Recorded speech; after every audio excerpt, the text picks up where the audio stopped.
بسم الله الرحمن الرحيم.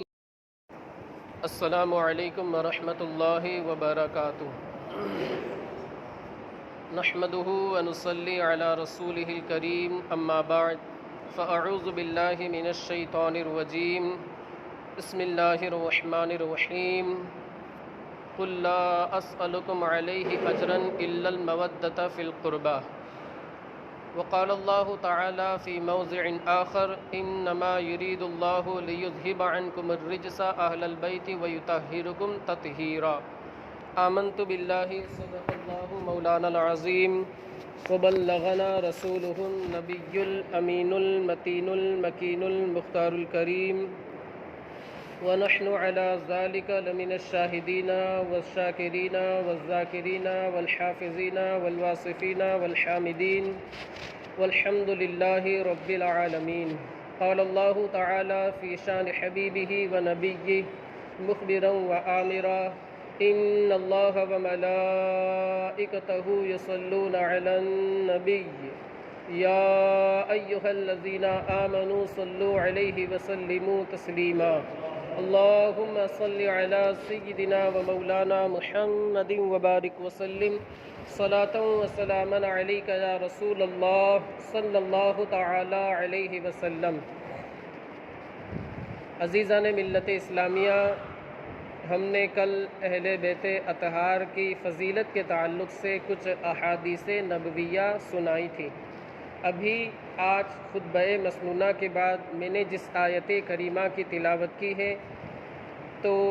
اللہ رب العزت اس میں ارشاد فرماتا ہے، اے محبوب آپ فرما دیجئے. اللہ رب العزت اپنے محبوب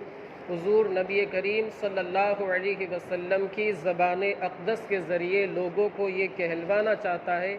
کہ آپ ارشاد فرما دیجئے کہ جو میں تبلیغ کرتا ہوں، احکام شرعیہ آپ لوگوں تک پہنچاتا ہوں، اللہ کی کتاب کی آیتیں پڑھ کر کے تمہیں اس کا پیغام سناتا ہوں، تمہیں اسلام لانے کی دعوت دیتا ہوں، اپنے نبی ہونے کی آپ لوگوں سے گواہی طلب کرتا ہوں، اقرار آپ لوگوں سے مانگتا ہوں، اپنے رسول ہونے کا اقرار آپ لوگوں سے طلب کرتا ہوں. غرض کے تبلیغ میں جو کرتا ہوں اور احکام شرعیہ اسلام کے جو احکام ہیں وہ آپ لوگوں تک پہنچاتا ہوں، تو میں اس کے بدلے میں کوئی اجرت، کوئی مزدوری وغیرہ طلب نہیں کرتا، کوئی حق المحنت آپ لوگوں سے نہیں مانگتا کہ میں نے جو تبلیغ کی اس کے عوض میں آپ مجھے اتنا دو یا میرا مہینے کا کچھ جو بنتا ہے اسے مقرر کر دو یا سال میں مجھے کچھ دے دو. ایسا کچھ بھی نہیں ہے، بلکہ دوسرے مقام پر اللہ کے رسول صلی اللہ علیہ وسلم نے لوگوں سے یہ ارشاد فرمایا، ان اجریہ الا علی رب العالمین، کہ میرا جو کچھ بھی اجر ہے، میرا ثواب، میرا بدلہ، مجھے جو اس پر ملنا ہے، یعنی تبلیغ کے صلے میں جو کچھ بھی مجھے ملے گا وہ رب العالمین کے ذمہ کرم پر ہے. جو میرا رب مجھے عطا فرما دے گا وہی مجھے کافی ہے. مجھے لوگوں سے، مخلوق سے، عام لوگوں سے اس کے مانگنے کی ضرورت اور حاجت نہیں ہے. البتہ اتنی بات ضرور ہے کہ میں اپنے قرابت دار جو ہے، میرے اہل بیت جو ہے، میرے قریبی رشتہ دار جو ہے، ان کی محبت کا ضرور آپ لوگوں سے مطالبہ کرتا ہوں. ان لوگوں کی محبت، ان لوگوں کے ساتھ شفقت کے ساتھ پیش آنا،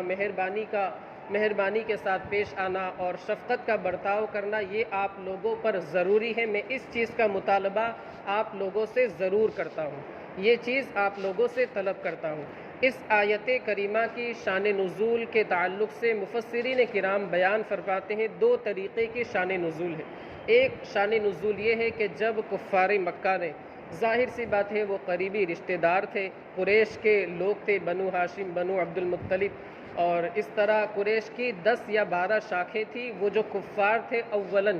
پہلے تو اسلام ان لوگوں نے ڈائریکٹ قبول نہیں کر لیا تھا. جب حالت کفر میں تھے، اللہ کے رسول نے تبلیغ فرمائی، فاصدع بما تؤمر واعرض عن المشرکین کے تحت اس آیت کریمہ پر عمل کرتے ہوئے آپ نے علی الاعلان تبلیغ کا اعلان فرما دیا. آپ نے اپنی نبوت کا اعلان فرما دیا صفا نامی پہاڑی کے اوپر. تو وہ لوگ آپ کو تکلیفیں پہنچانے لگے، ان لوگوں نے آپ کو اذیتیں دی وغیرہ وغیرہ۔ تو آقا کریم صلی اللہ علیہ وسلم نے اس وقت یہ ارشاد فرمایا تھا کہ کم از کم میری قرابت کا تو تم لحاظ کرو، یعنی ہم اور آپ آپس میں قریبی رشتہ دار ہیں، تمہارا قبیلہ ہمارا قبیلہ اوپر جا کر کے مل جاتا ہے، 10 شاخیں ہیں، اس کی 10 برانچز ہیں، تو یہ اوپر جا کر کے مل جاتی ہے، کم از کم اس کا تو لحاظ کرو کہ ہم آپس میں قریبی رشتہ دار ہیں، تم اپنے قریبی رشتہ دار کو تکلیف پہنچاتے ہو، الا المودۃ فی القربہ، قرابت کا تو لحاظ کرو۔ مفسرین کرام کا یہ قول ہے، یہ پہلا قول ہے۔ اور دوسرا قول یہ ہے کہ جب آقا کریم صلی اللہ علیہ وسلم مکہ مکرمہ سے ہجرت فرما کر کے مدینہ منورہ تشریف لائے، ظاہر سی بات ہے اسلام کا جو ابتدائی دور تھا وہ غربت و افلاس کا دور تھا۔ بظاہر رسول کریم صلی اللہ علیہ وسلم کے پاس اور صحابہ کرام کے پاس بظاہر کچھ نہیں تھا، ورنہ آقا کریم صلی اللہ علیہ وسلم کی حالت مبارکہ تو یہ تھی کہ مالک کونین ہے، گو پاس کچھ رکھتے نہیں، دونوں جہاں کی نعمتیں ہیں ان کے خالی ہاتھ میں۔ تو بظاہر آپ کے پاس اور صحابہ کرام کے پاس کچھ نہیں تھا، تو انصار نے سوچا، انصار آپ لوگ جانتے ہیں مدینہ منورہ میں جن لوگوں نے بظاہر رسول کریم صلی اللہ علیہ وسلم کی مدد کی ان لوگوں کو انصار کہا جاتا ہے۔ ان لوگوں نے سوچا کہ غربت و افلاس کا زمانہ ہے، اللہ کے رسول صلی اللہ علیہ وسلم اور صحابہ کرام کے پاس ابھی بظاہر کچھ نہیں ہے، تو لاؤ ہم چندہ کر کے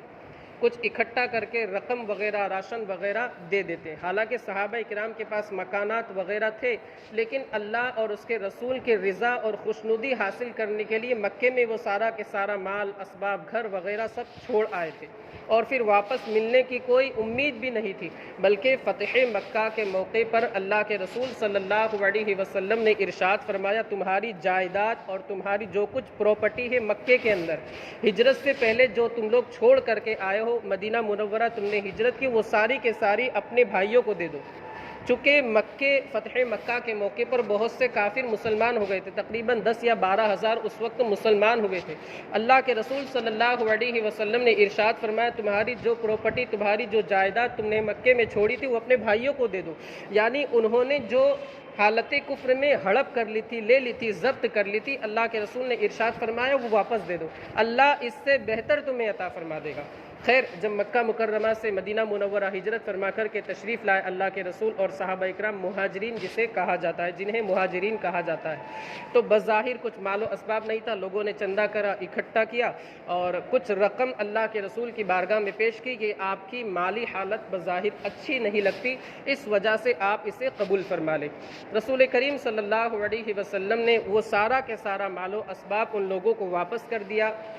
اور ارشاد فرمایا کہ مجھے یہ ساری چیزیں نہیں چاہیے، مجھے تو بس اپنے اہل بیت کی محبت کا مطالبہ ہے، میں آپ لوگوں سے اس مال کا، اسباب کا، سامان کا مطالبہ نہیں کرتا، مطالبہ اگر کرتا ہوں تو میرے اہل بیت اطہار جو ہیں، میرے قرابت دار جو ہیں، میرے رشتہ دار ہیں، ان لوگوں سے محبت کا برتاؤ کرو، ان لوگوں سے مہربانی اور شفقت کے ساتھ پیش آؤ۔ آپ ذرا سوچیں، اللہ کے رسول صلی اللہ علیہ وسلم نے اپنی ذات کے لیے کسی چیز کا مطالبہ نہیں کیا، اپنے لیے کسی چیز کا سوال نہیں کیا، بلکہ آپ نے اگر کسی چیز کا سوال امت سے فرمایا تو وہ اہل بیت کی محبت، اہل قرابت کی محبت، قریبی رشتہ داروں کی محبت، اور آپ یہ جان چکے ہیں کہ اہل بیت کا اطلاق کن نفوس قدسیہ کے اوپر ہوتا ہے۔ میرے دوستو، ایک حدیث پاک میں آتا ہے،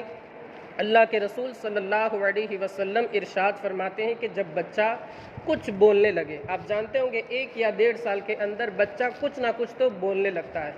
اب آج کل کیا ہوتا ہے کہ اسے بچے کو جیسے معاذ اللہ کچھ ہیرو لوگوں کے نام وغیرہ سکھانے کی لوگ کوشش کرتے، بس ایسے ہی مزہ لینے کے لیے، ہنسنے کے لیے، کہ کبھی وہ کسی ہیرو کا یا کسی ہیروئن کا، کسی ایکٹر کا نام لیتا ہے تو لوگ پھر کہا لگا کر کے ہنسیں گے، اس کا مذاق بنائیں گے، اچھا لگے گا۔ لیکن اس موقع پر بھی اللہ کے رسول صلی اللہ علیہ وسلم نے امت کو فراموش نہیں کیا۔ آپ فرماتے ہیں کہ جب بچہ بولنے لگے، تھوڑا تھوڑا کچھ ایک لفظ توڑ کر کے وہ بولنے لگے، 1-1.5 سال کی عمر ہوتی ہے اس بچے کی جب وہ بولنے لگتا ہے،